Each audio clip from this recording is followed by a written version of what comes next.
Sound machine.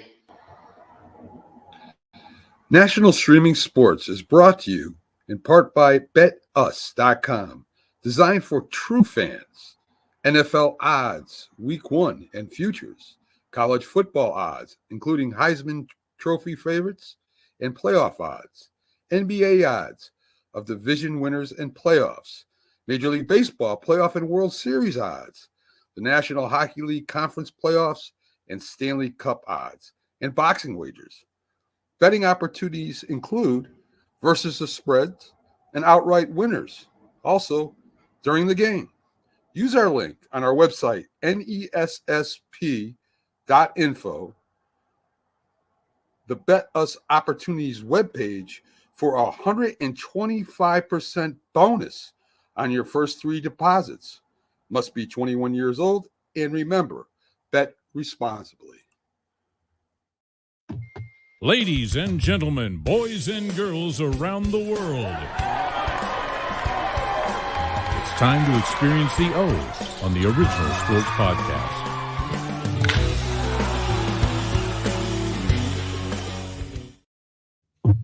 Oh, shit, the O on the Original Sports Podcast. You gotta love that. Some kid was in my classroom, and they saw me, I was writing something, and they said, experience the O, huh, Maradei? I said, yeah. You know, it's all about the Original Sports Podcast. What was I going to say? You follow me? Like, yeah. That boy was like, you got to give him some business cards, hand them on out. You know what I'm saying? You gotta, yeah. Hey, fellas. Maybe just throw some cash our way and sponsor us. Yeah. It's about them sponsors. Hey, maybe Worley can help us out. Check it out. Tim Worley coming on the show tonight. Tim charted out a 6-year NFL career at the Pittsburgh Steelers and the Chicago Bears. He was a first-round draft pick of the Steelers in '89. Flashed his talent in his rookie year. Had 770 yards and 5 touchdowns that year. He had a pretty prosperous career. He's a legend, though, in Georgia, baby. He's a legend, and we're going to ask him about him and the other top 4 running backs to come out of Georgia tonight. That was a great come up with there, Shane. His junior season with the Bulldogs, he ran for 1,216 yards, 17 touchdowns. He was a first-team All-American, UPI's SEC Offensive Player of the Year. Also a member of the Florida-Georgia Hall of Fame. He now is a motivational speaker, and I think we will all understand why when we get Tim on here. But before Tim joins us in just a little bit, let's go ahead and talk some NFL stuff that happened this past weekend, week 2 of this season. I want to kick this off with the Tua thing, man. Listen, that guy put his head down, went into DeMar Hamlin. The ironic piece of it is Hamlin got hit right here and was killed on the field. And what's Tua do? He hits a mare, and then he goes, Don, he's doing one of these right here. The guy wants to come back. Yeah, exactly, Shane. The guy wants to come back. I just read they're putting him on the IR. He wants to come back and play. Thoughts, fellas? I want to know what you think of that craziness. It's hard not to want to, and that's all you know. That's what you've done probably since this guy was, 6, right? And he's only 26. And like I said, that's all he knows. But when they dangle out $90 million, I might have to find another career. Isn't that what they're going to say? Well, if he walks away this year, he's guaranteed 93 over the next 2 years. I think I need another career. But here's the thing. I have a career figuring out ways how to spend that money. Man, give me 90. I'll buy a helicopter with platinum propellers. I'll buy stuff that I don't even need if I had 90 million. But here's the thing, real quick. I understand he's saying now I want to come back because he knows he's 6-7 weeks away. But fellas, now if you gave him wearing a helmet, if you were to give him a monkey bump, he might get a concussion. I don't understand why the Dolphins gave him that money, but I understand why he wants to come back, or he's saying it now, but we'll see in 6-7 weeks. This is a conversation. Forget about the doctors, because we know, I don't care what the doctors tell you, you're going to get more concussions. He needs to speak to his wife and his family and truly consider, taking the money and getting out of Dodge, baby. They were saying this about Crosby when he was sleeping in the black room, the dark, no lights and all that, when he was getting concussed a lot that one year.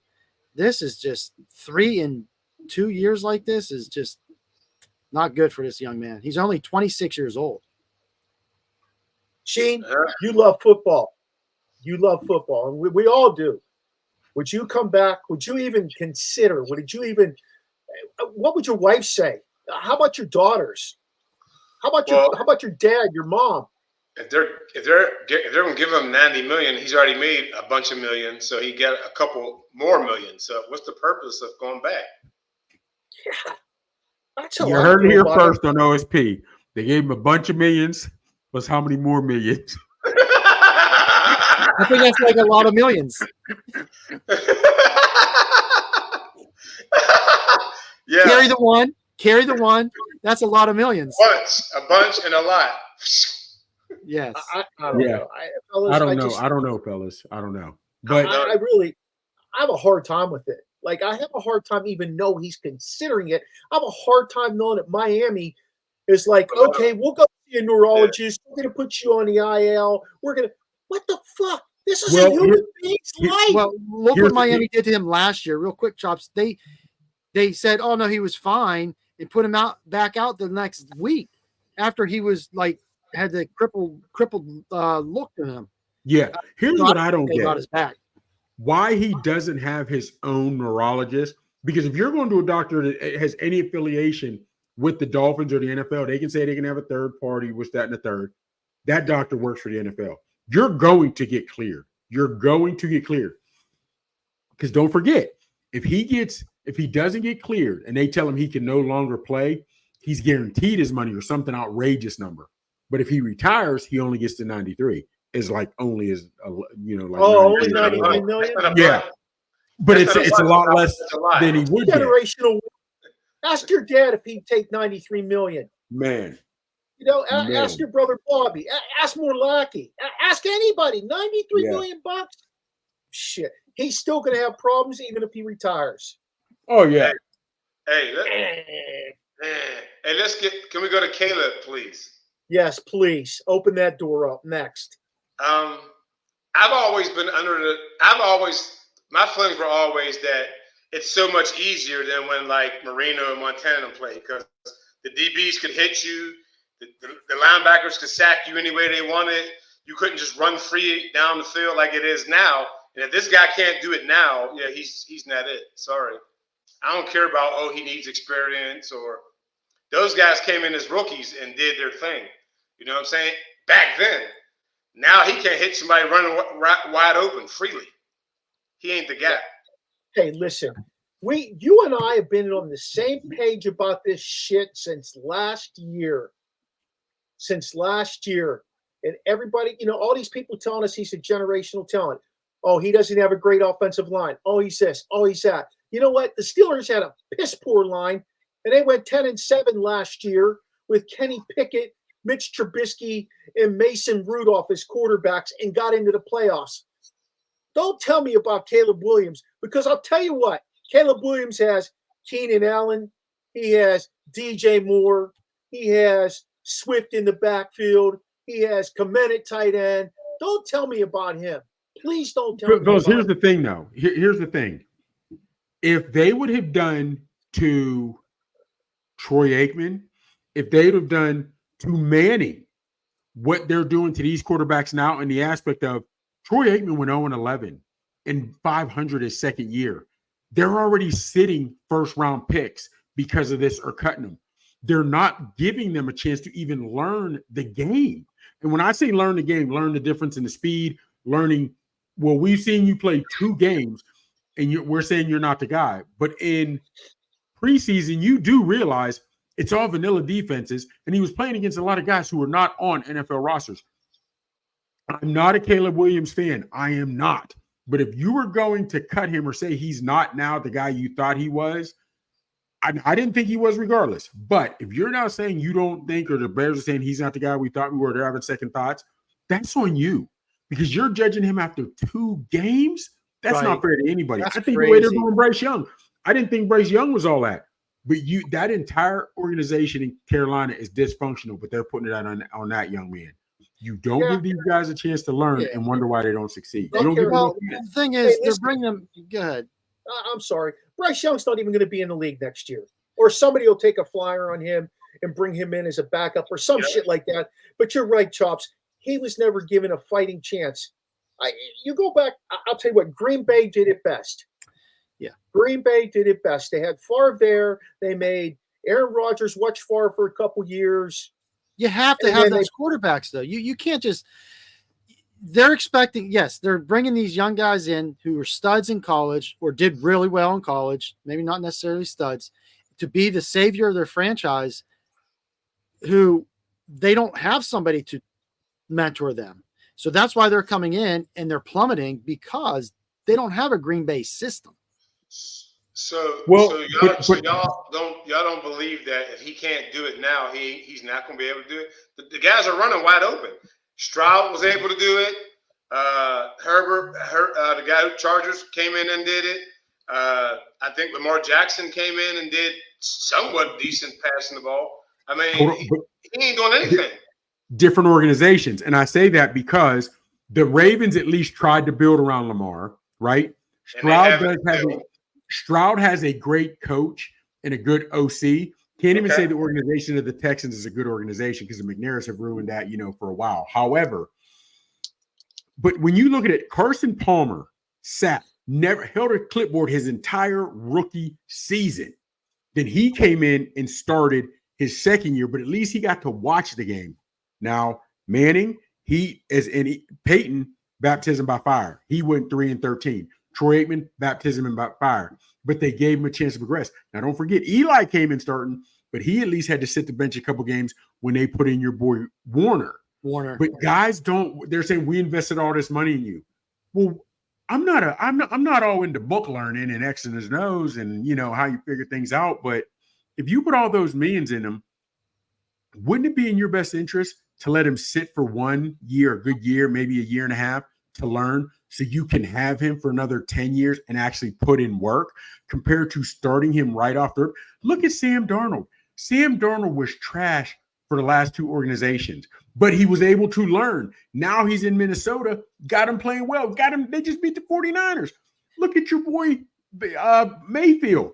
Everybody thought he was trash. We got to get rid of him. But he's been learning as a backup, and now look at him. Now look at him. I don't think anyone here disagrees. I wholeheartedly agree with that. But who's Tua going to learn from? Who are these guys, or who's Caleb going to learn from? But let him watch the game. I'm not saying I disagree either, but my thing is he's not even hitting guys with. He's not getting yards. He's not throwing. He's not doing anything. He's just out there.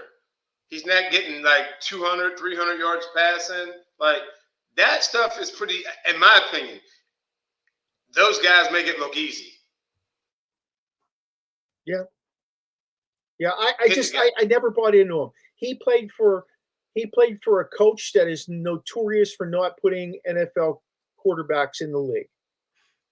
Okay. That's Lincoln Riley. Yeah. Riley. Yeah, you got to understand that. And the one that he has in the league right now that's successful, it took him how many years for Baker Mayfield to find a place where he now fits in, can lead the offense, is confident about what he's doing. Because they never let him sit at all. Baker came in as a starter. Hell, even look at your boy Hurst. The best thing that ever happened to Hurst was going to Oklahoma to improve his passing skills. And he did get to sit behind Carson a little bit. I think with Baker Mayfield, I think he has just matured a little, just got a little more mature as a man, as a man. But he learned the game. He had a chance to learn the game. And I don't think they're going to blame this on Williams. They're going to blame this on Bryce Young. That organization, and you're right, T-Sizzle, Carson Palmer sat behind John Kitna. Kitna wasn't great, but Kitna can tell you everything. He may not be able to do it, but he can tell you what you're looking for and what needs it. But these guys aren't getting any of that tutelage. And whatever you say about Green Bay, they got it right. Whether it was Rodgers, whether it's Love. And now Malik Willis didn't look bad Sunday, fellas. He didn't look bad Sunday, and he's starting to learn a little bit. I think teams should learn to sit. You think you got to get out of certain systems? Hey, listen to my theory on Justin Fields, fellas, and you tell me if I'm wrong or not. They know what they have with Justin Fields when they got him from Chicago. So they dialed him way back. Now this kid is putting very few points on the board, running enough to get first downs, throwing enough to make plays, but he's not turning the ball over. And Coach Tomlin is telling them, we are not going to open this kid up and let him exercise his athletic ability until he knows how to control that ball and not throw picks, not take those sacks. And once Tomlin has a feel for where that kid is and his comfort level, then he'll start opening things up. This is all controlled by him. Now that they know he's the starter, because he's going to start again this week, maybe they will. And I hope so. Here's the thing, though, fellas. You can do that. But if he was able to sit and learn, now he watches the other quarterback make these mistakes in the game, and he's being taught in the film room that entire week. So now he's got San Diego. He's got the Chargers in town this week. He is going to learn on the fly because San Diego put points on the board. You're going to have to pass it.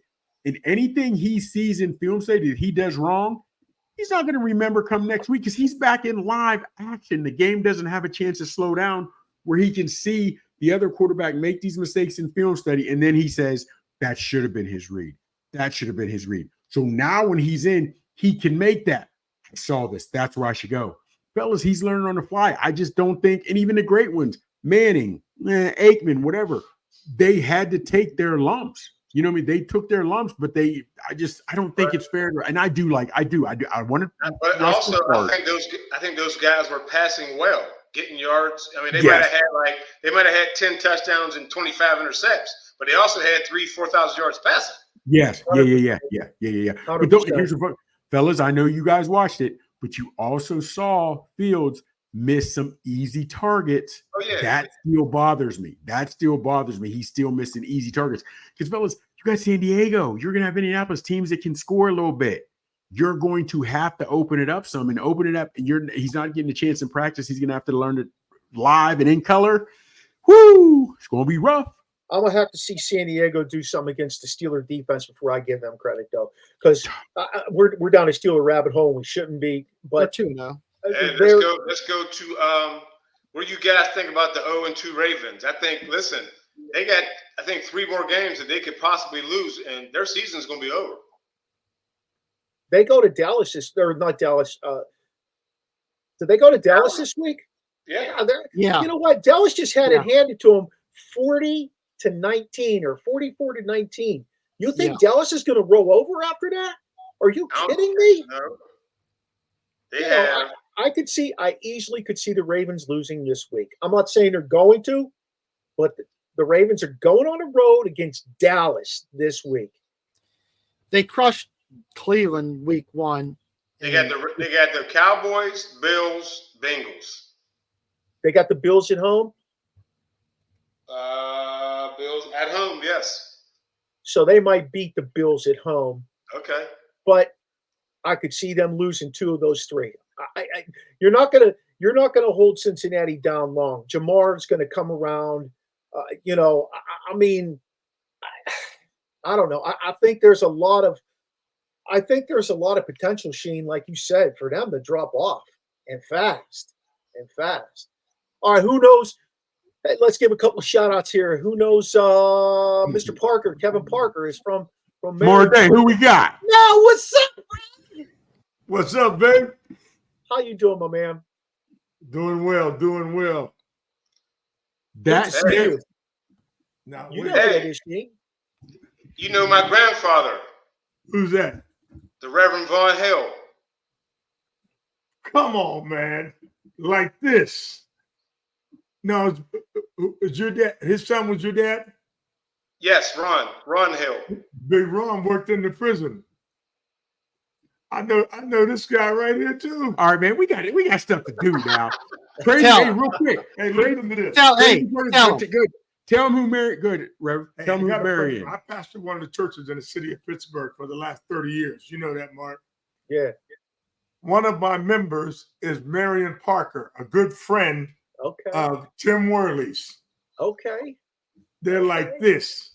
Okay. And I have him on there. So he's watching. Yes, he's Very going. nice.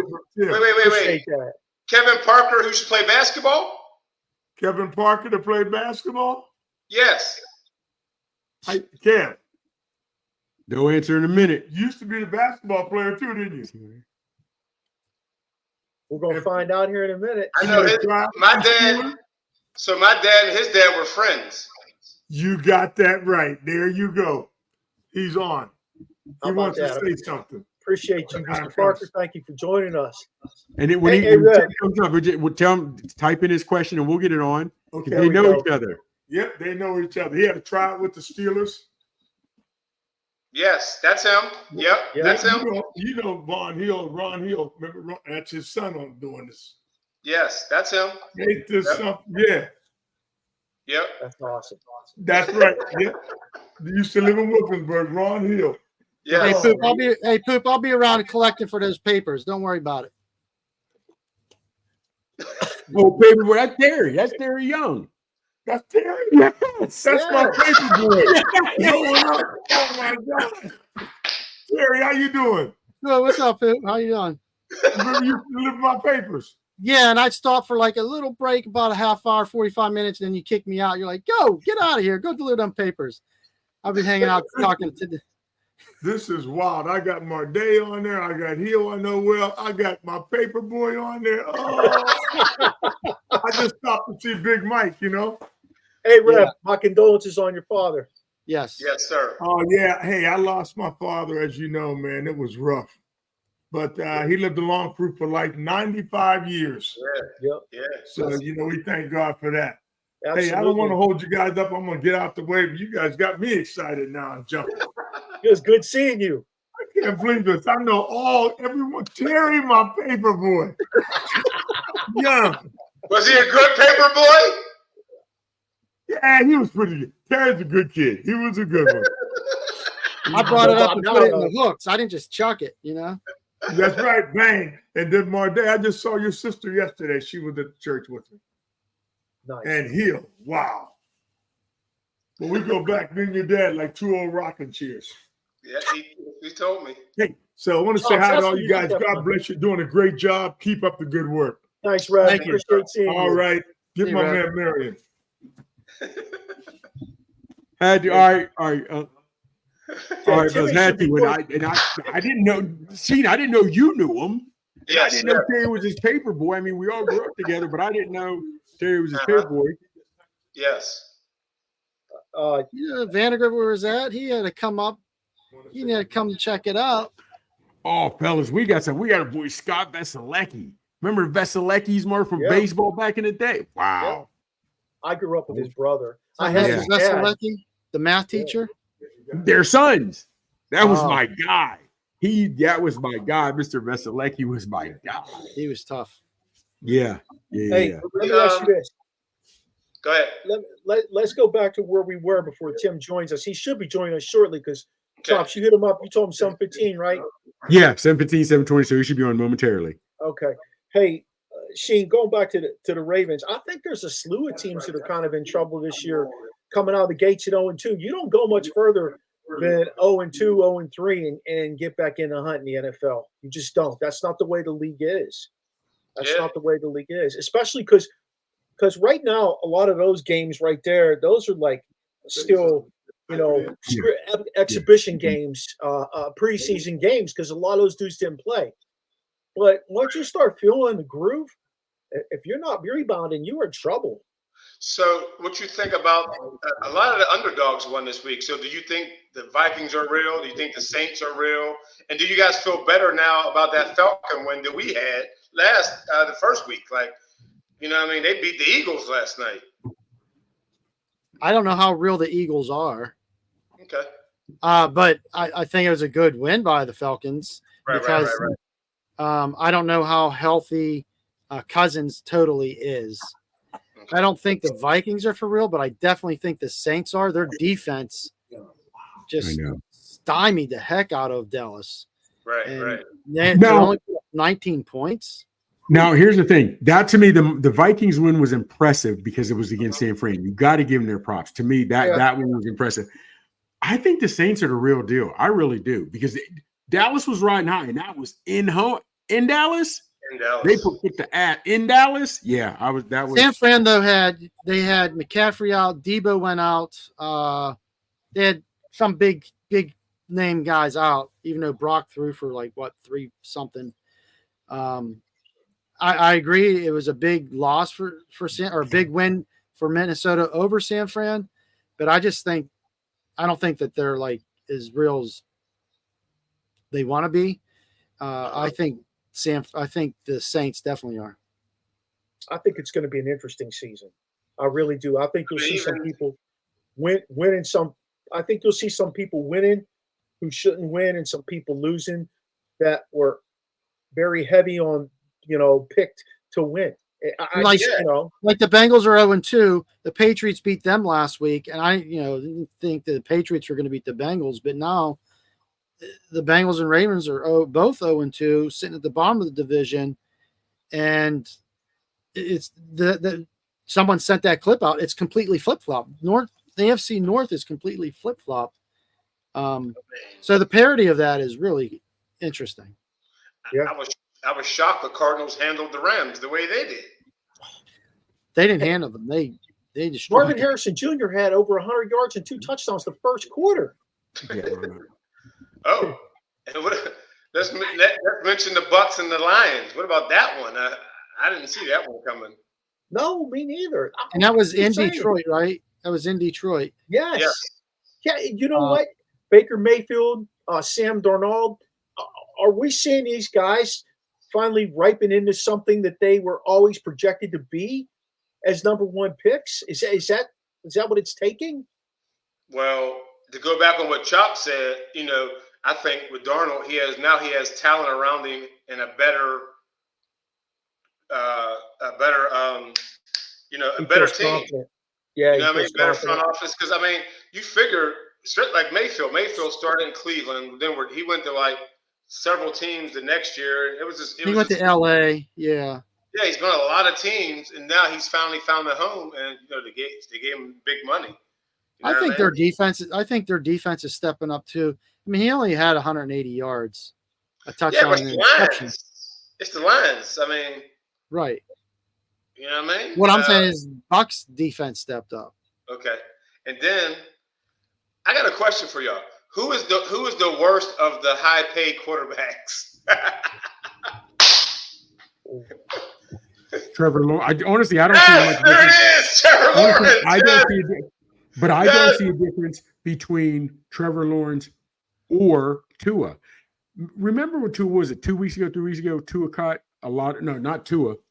But he came out and said Brian Flores was mean to him. Brian Flores would tell him, "You don't belong here. You're not any good." So on. This and that. Fellas, he didn't really lie. Tua wasn't that good. Nobody was thinking when you thought of Miami Dolphins. Nobody was thinking Tua. You know what I mean? So, but I don't believe he's worth the money they paid him. I didn't think Lawrence was. And now we already went through this. Not one of the top 10 guys paid quarterbacks has a Super Bowl. What are we paying you for? Wins, Super Bowls, rings. That's what the NFL is about. But that's not what's going on. We talked about this.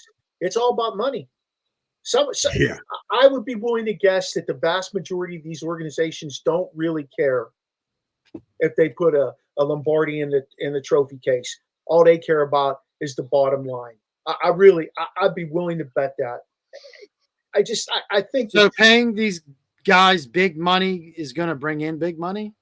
Yeah, I'm kind of questioning that too, because are you going to stop? If they take Trevor Lawrence out, are you going to stop going to the games? Are you saying because it's selling jerseys, it's bringing fans in the stands because you have those big name guys on the sideline? Yeah, because I think it's been proven here in DC that no matter what you put out there, people are going to show up. Yeah. Okay. No, I'm asking. Yeah, I don't know. I agree. Listen, I'm not saying you're wrong. I'm definitely not saying you're wrong. I just think that at the end of the day, they're willing to shell out money because they know that they're going to double and triple what they're shelling out. That's all. My wife just asked me where that money comes from. I said tickets. I figured the ticket sales, the stadium, and what TV money is that? How that works? TV money. Sheen, we talked about this one too. You have to pay $700 to watch every NFL game, a combined. Okay, that's YouTube TV. That's Prime. Amazon Prime. That's Netflix. You know, if you're going to get all that stuff, that's how you're going to get every game. You know, like to me, that's just trash. That's trash. And are these guys getting paid all that money on top of that? We think they're getting big money, but are they getting big money compared to what the owners are pocketing? You know, are these guys really just playing a player? Do they want to put a trophy in the trophy case too? So, hey, I don't want to take up any more time. We could talk about that on the LTS exclusive later. But our guys here, let's welcome to the show the man, the myth, the legend, Mr. Tim Worley. Hey. What's up, fellas? Hey, what's up, Mr. Worley? What's going on? Yeah. Just chopping it up a little bit before we got you here, my man. Just chopping it up. Hey, look, I got a message for you. Huh? Timmy, I got a message for you right here. Okay. Can you see that? Marion Parker. Yeah. Kevin and Marion Parker, great people. This is his pastor, my cousin. This is his pastor. And when I told him we were having you on, Tim, he said, Tim, one of my church members, him go way back. They're real good friends. So we had to link up. And Marion said he definitely wanted to be on. This is my cousin. Beautiful people. I've been knowing Kevin since '89 when he was a free agent linebacker for the Steelers. Yeah, he's listening. He and his wife are listening tonight. Yeah, he said he had to tune in for this one. Yes, sir. Yes, sir. With Chops is the Reverend Hutcherson. I'd like to introduce him to you. Okay. Yeah, got a big church here in Pittsburgh. Oh, I don't know about all that. I just been pastor for the last 33 years in the city of Pittsburgh. I followed you, Tim, when you played for the Steelers. Thought you was a great running back. Thought you did a great job. Thank you, man. I appreciate it. And Kevin speaks very highly of you. Well, Kevin's my boy, man. Kevin and I go back like stocking caps and waves. You know what I mean? Neither one of us got hair anymore, so. Yeah, and he wanted to get on, so he's on. And then, I told him if he wanted to say something that he could type it in and say hello to you. Him and his wife are together. Yeah, two wonderful people, man. But hey, man, I've been on the golf course all day long, and I like to get you. Yeah. Okay. I tell you, man, 18 holes, brother, and when it's hot, that was a little adversity for me today. You know. It's about to rain up here. Yep. Hey, I'm gonna let you guys go. Hey, great podcast, guys, doing a great job.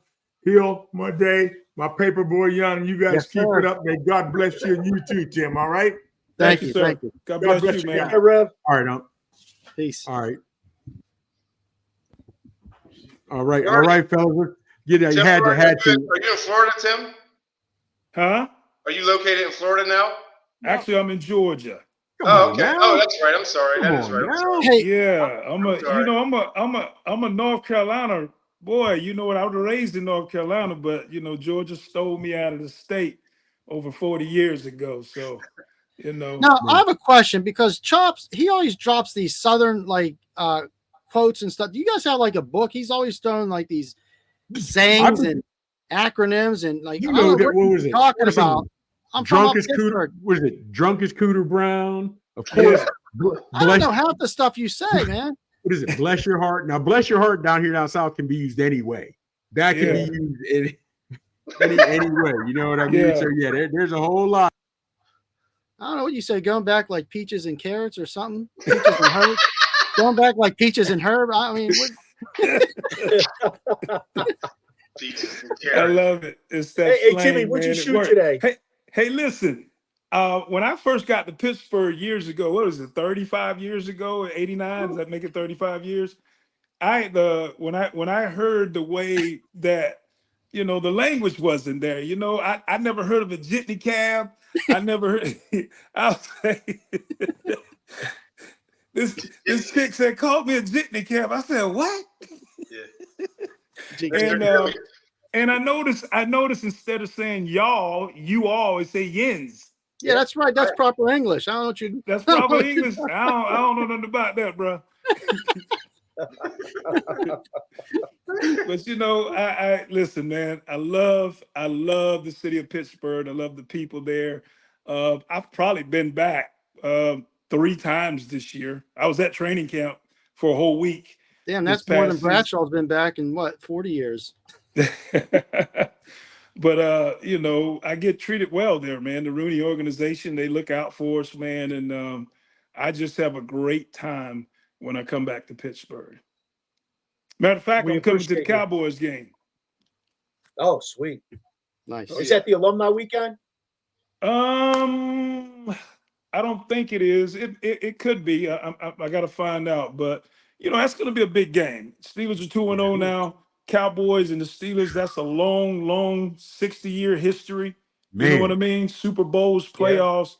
Yeah. And it's going to be played at night. So it's going to be exciting, and it's going to be fireworks. Ready, Freddy. Now, real quick, Tim, as we get into it, like you said, born and raised in Lumberton, North Carolina. Mm-hmm. What was your childhood like growing up? I know you had, what, 4 or 5 brothers? 5 brothers. Okay, so what was that like in the house? Like my father was a strict disciplinarian. Were you and the guys playing all the sports? Were you the youngest, oldest? Tell us all about that. Okay, where I fell at in line, I was a knee baby. And my baby brother is deceased now. He died in 2004. And so I'm actually the youngest now of the brothers. Sorry to hear that. And I lost an older brother too. So I lost them actually 2 years apart. One was 40, one was 34 when they died. Aneurysm, heart attack. Wow. And but we grew up in you know, we wasn't a perfect family, but you know, dad was there, mom was there. They were married 61 years. My dad passed away 1.5 years ago. He was 85 years old. And there was order, you know. Yes. There was order. I mean, they wasn't perfect. They didn't always do the right things. They didn't always, you know, like you know, normal parenting. You know, we got our butts whooped. True. Made you better though. Made you a better man.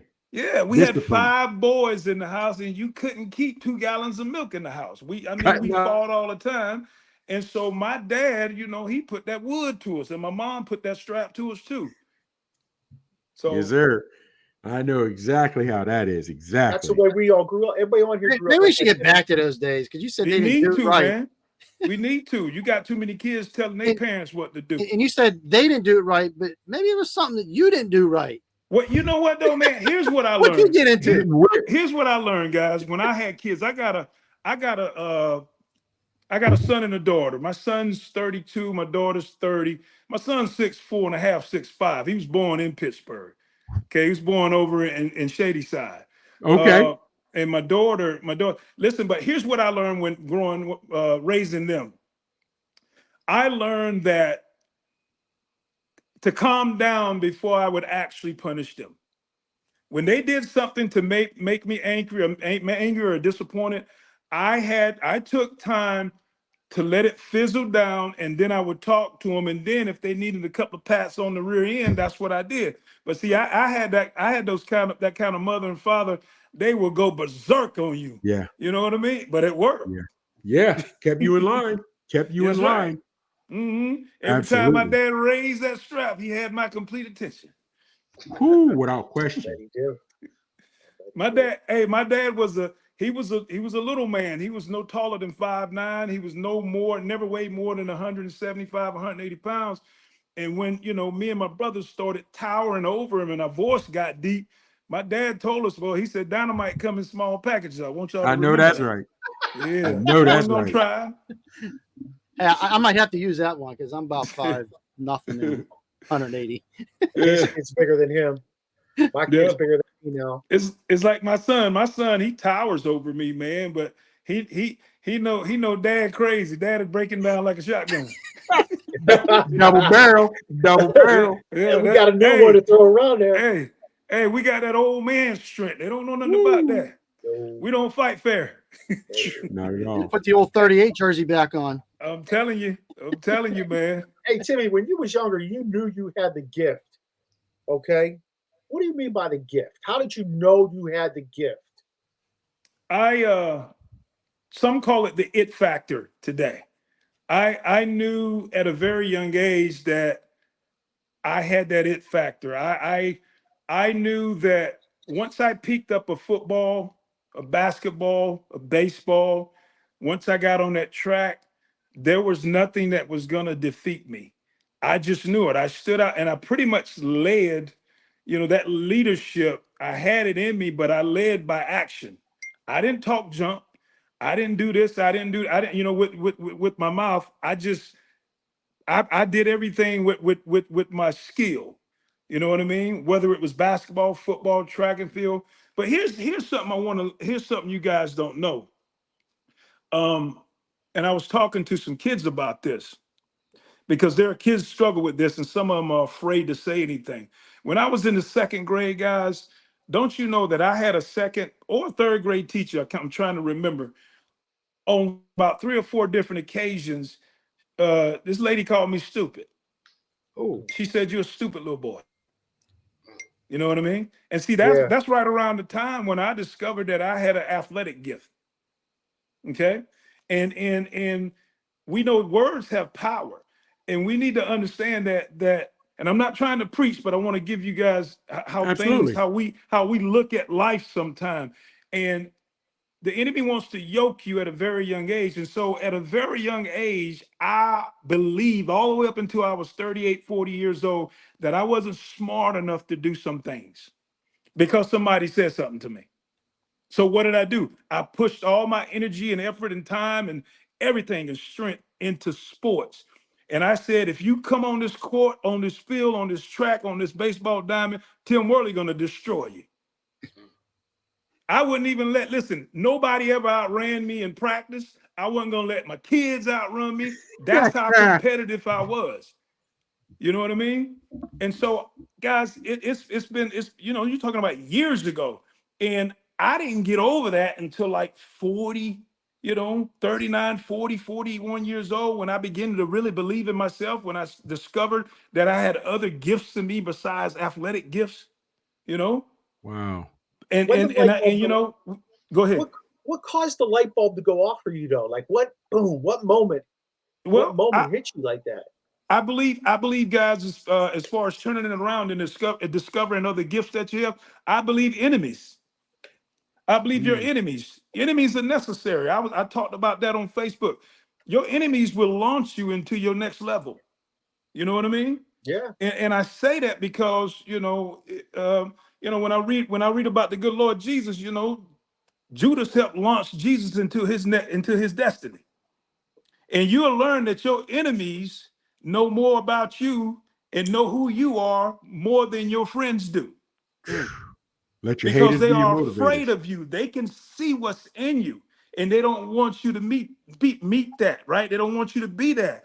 There are a lot of people in your lives, man. They benefit off your sickness. But when you get well, you have no use for them. That's what they know. So they want to see you sick. They want to see you can rise, but don't rise past them. Right. I'm preaching. Yes, You're good though. yes. You're good. Hey, Amen, Tim, like you ended up at UGA. What other schools did you consider? Oh Who was man. on you the hardest? Who gave you the most money? Okay, since we got the NIL, can we talk about it now? Reparations. Here you go. Hey, Give me some. listen. They need to go back. They need to go back and give us. Look at here, you guys. Y'all went through a rough time. We need to give y'all some of this too. You know what I mean? But Give you no, some man. get back. I got recruited very heavily, and I'll tell you. And if there's any young people out there listening, athletes, I got recruited in football. But what made me get recruited harder was the fact that I was a track athlete too, was the fact that I played basketball too, was the fact that I was a baseball player too. You know what I mean? But track really got me noticed just as much as football. Okay. Clemson University, when I was a freshman, they recruited me. Georgia Tech, when I was a freshman, they saw me running track. And then they found out I was this big kid back there toting that mail, you know what I mean? And they was like, okay, well, we need to take a look at this guy. you know. But I was recruited by nationwide, by just about every Division I college, and even some smaller colleges.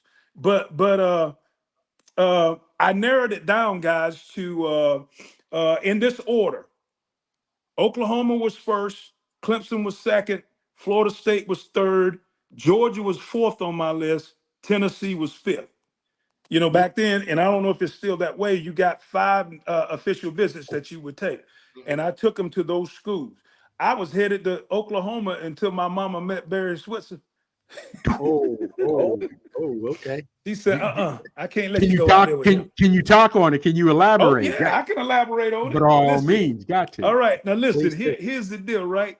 Back in the day, it was a mystery to everything. So it was a mystery, and it was real cool, and to see coaches in your neighborhood standing outside your house, riding in them big Lincoln Town cars in your neighborhood. You know what I mean? And so one night, I set it up where I was seeing like every other night, I would see two to three, no more than 3 universities at a time. And they each had 30 minutes. Okay. On this night, I was seeing Oklahoma, Clemson, and Florida State. Oklahoma was first, came in, presented Oklahoma, Barry Switzer. You talk about a salesman, bro. Goodness gracious.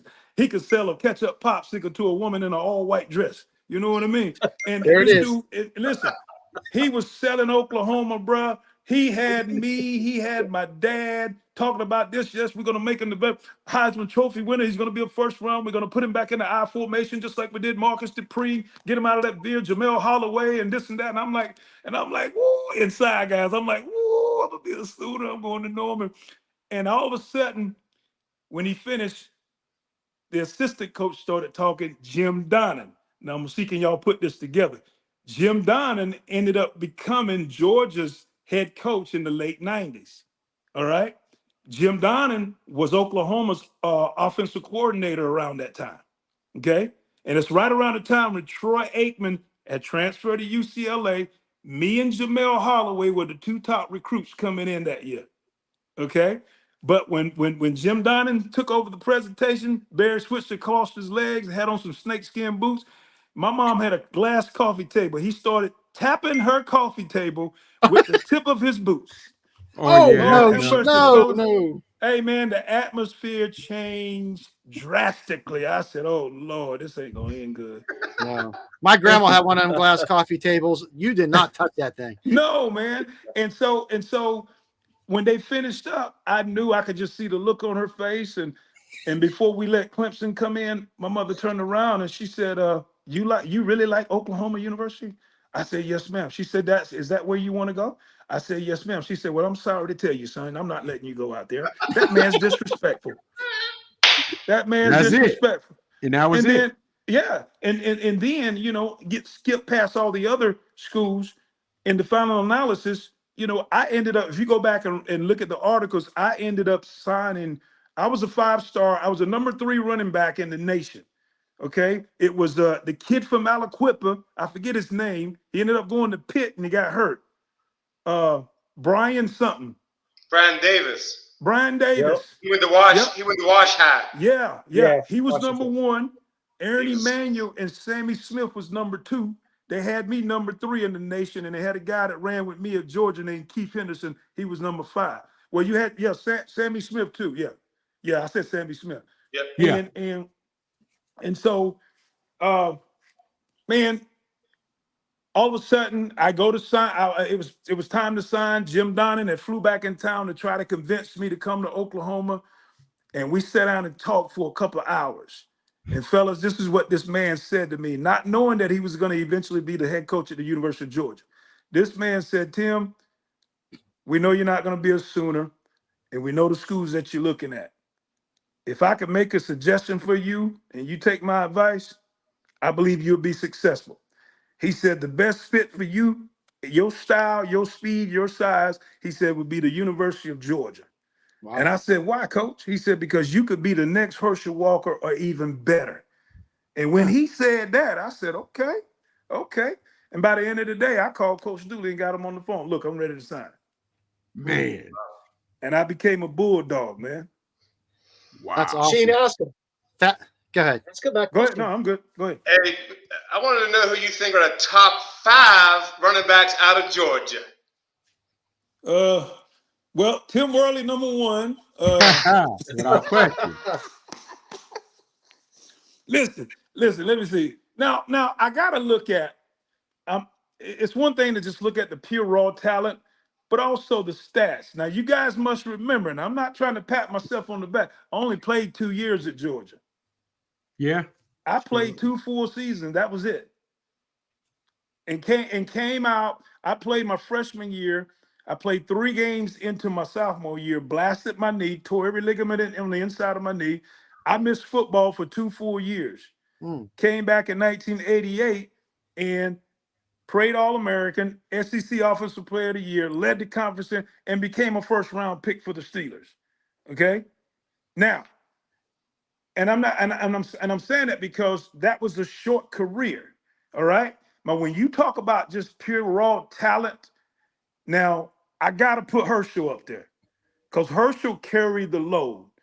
And I believe not just myself, but even the other running backs, Hurst, Gurley, Chubb, if any of us guys could have carried the load like Herschel did, we could have did the same thing. Right. Okay.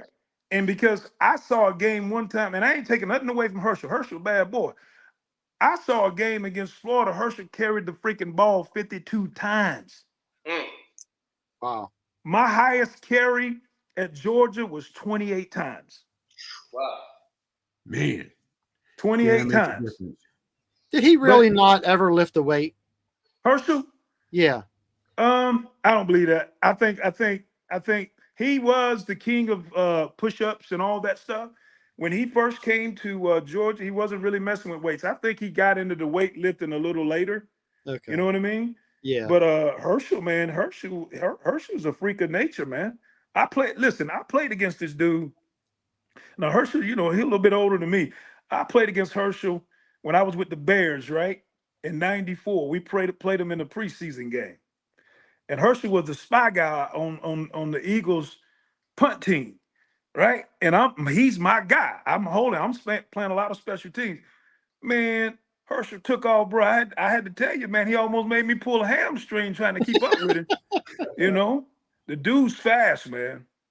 Hey, we appreciate having you on here, the OSP. We're all from the Pittsburgh area. We were super excited having you. That number 38. What was that draft experience like for you coming to Pittsburgh? And did you have other looks? Other teams wanted you? Yeah, of course. There was that process, guys, and a lot of people don't know this.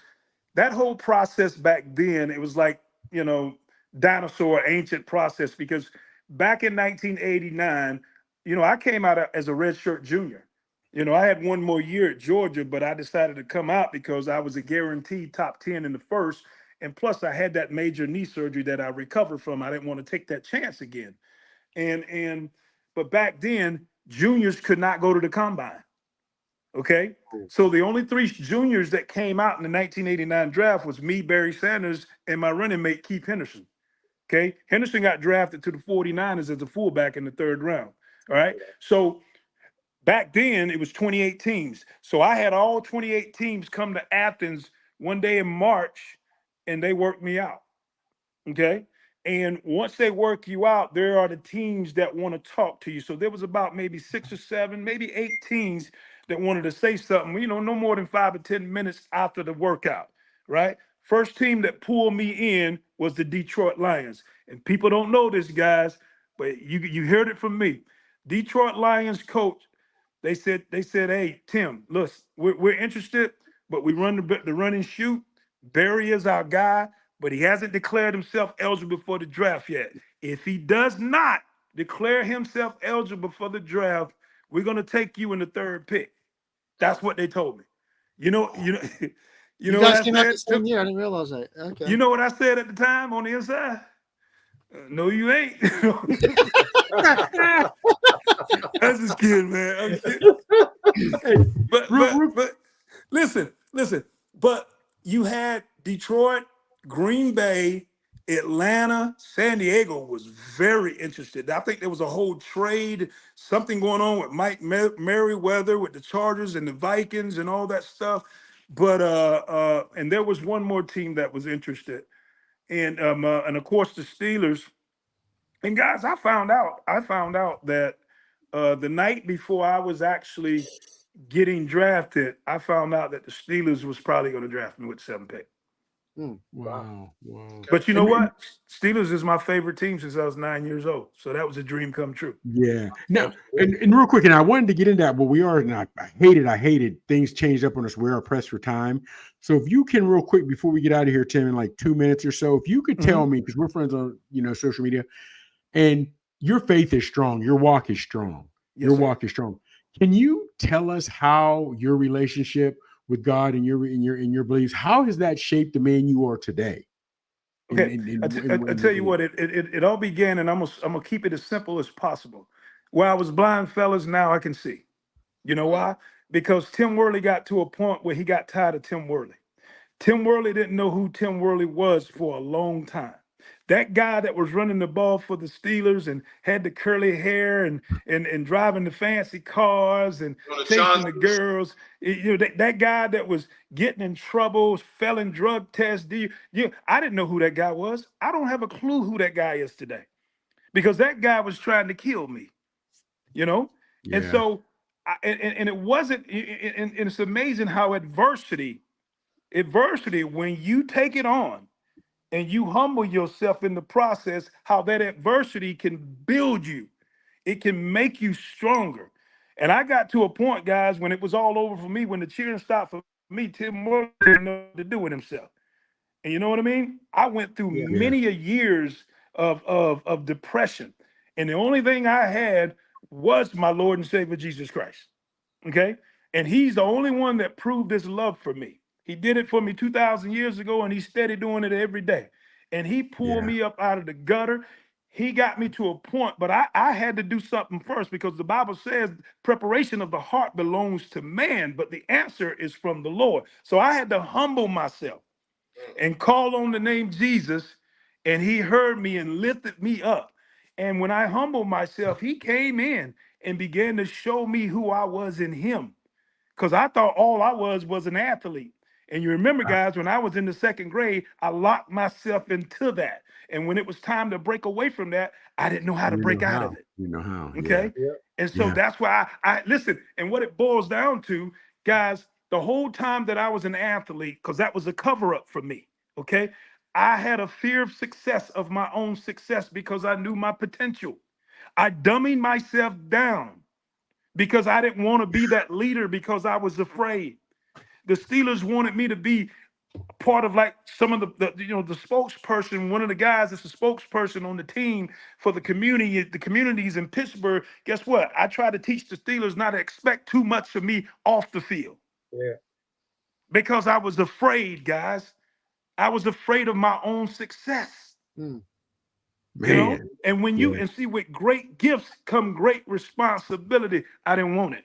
I was afraid because of what somebody said to me when I was 8 years old. That's terrible. Man, that's true. It's motivational, but it's still terrible to tell a child that. Yeah. It's still terrible. And we live and we learn. I learned from, and listen, I'm steady learning stuff, man. I look at everything as an opportunity to be better. I'm an answer to problems. That's how I'm a problem solver. That's how I look at things. That's good. Yeah, because I'm a humble person. And when you look back, the way I used to live, addiction is selfish. That's one of the most selfish things on the planet. And I look back, I was very selfish, Man, yeah. But I had to humble myself. God humbled me. And I found out later on that I always belonged to him. He had his hands on me the whole time. That's why I'm still here. I should have been dead a long time ago. Hey, Kevin know how I used to get out. Kevin know how I used to ride the motorcycles through the streets of Pittsburgh on one wheel. Come on, somebody. You know what I mean? Yeah. Man, and I'm still here. And now that I'm here, man, I know who I am. I thought I was living back then, fellas, when I had all the things. No, I didn't start living until I denied myself, picked up my cross and walked with it, and started helping other people. I help people every single day. Yeah. Every single day. Every day you're going to see me get up. You're going to see me reach out on social media. You're going to see me do ministry. You're going to see me encourage people. Why? Because when you've been forgiven much, brothers, you love much. And I love people. And I want to see everybody, you guys, I want to see everybody at their best. That's deep. That's deep. Amen. Hey, do I have to go to church this Sunday? Because that was beautiful, man. Yeah, that was awesome. Hey, thank you. Last question for you from Ms. Parker. She wants to know what you think of the Steelers quarterback situation currently. You keep riding with Fields, or do you jump over to Russ when he's ready? I'm gonna stick with Fields, man. Fields is listen, he's in a rhythm right now. It ain't what the people want, but he's getting better and he's getting better. Fields, for the first time, has somebody that believes in him. Yeah. Tomlin believes in him. Okay. Just got done saying that earlier. He feels right at home. They should let him continue, because all he's going to do is get better. Yeah. It kind of reminds me of Michael Vick. You know, Michael Vick, you know, just about his whole career, he didn't know how to read defenses. He was just out there balling. Yeah. But Fields, I'm not saying he don't know how to read defenses and stuff. He's going to get better and better because his athletic ability is through the roof. Yeah. And if he get to that point where he's, you know, can balance out the passing and the running, you know, like he did at Ohio State, man, I'm telling you, this dude is a force. But I got to keep Fields on the field right now because he's got the hot hand. Yeah. Tim, real quick, there's a lot of stuff we wanted to get into tonight, but we couldn't because we were pressed for time. I don't want to put you on the spot, but I do not want to put you on the spot, but we definitely want to have you back. So I know I can't get a put date. Me on the spot, bro. I don't mind.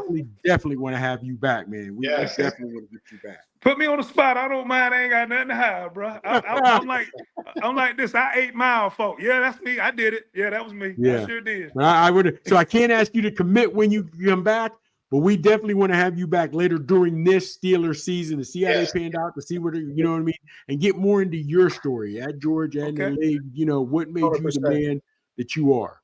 Brothers, anytime y'all want me to come back on, just give me a holler, man, and I'm there. Hey, Miss Marion just said, Kevin wants to know how your brother, he loves you and wants to know how your brother is, I guess. Brothers are doing good. Everybody's doing good, man. Things are great. And hey, man, tell Kevin and tell Miss Marion I love them, and I'm always praying for them, and hopefully I get to see them sometime again, maybe this year. But nothing but love. Nothing but love. Timmy, we appreciate you. We definitely want to get you back on the show during the season. Thank you so much for making time in your day, and I hope you played well for 18, because I know if I was out hitting 18, it wouldn't be pretty. I think I shot about a 91. That's not too bad. Hey, I did too. I just shot that too on the front line. All right. Thanks, man. Hey, all right, thanks guys. again. God bless, Appreciate man. you. Yes, sir. God bless. Thank you for everything, Tim. Yes, sir. Fellas, we definitely got to get him back on. Absolutely. I know he had a lot more to tell us, and I really wanted to hear what he had to say. I especially want to dip into his thoughts on things like the Steelers and what's going on in Georgia. I know you put out there about a lot of the other stuff aside from football that goes on there. But, I'm going to wrap this up for us because we got to move on to show 2. Just wrapping it up. You can find all of us on any social media you want to go to. Racine Hill, Terry Young, Michael Gregory Mills, and Mark Maradei. You can find us at Original Sports Podcast with Mark Maradei, OSP with Eminem, and we love to hear what you have to say.